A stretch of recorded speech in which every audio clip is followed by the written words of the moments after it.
Hi there, and welcome to Stock Sync. You can update International Price Market to products with the matching column.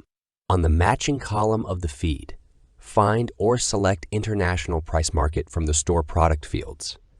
Enter the column name or index for mapping.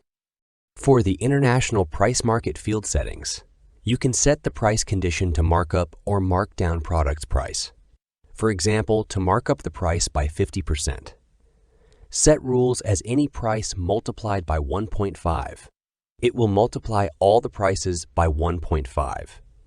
The price condition supports complex conditions for more use cases. Next is the international price delimiter that can be set according to preference. Choose from comma or decimal, or leave it as auto. Next is the international price round, which is used to standardize the product's price if the round number is used too often or the prices do not have a clear focus digit. A currency code is for updating on the price on a specific market.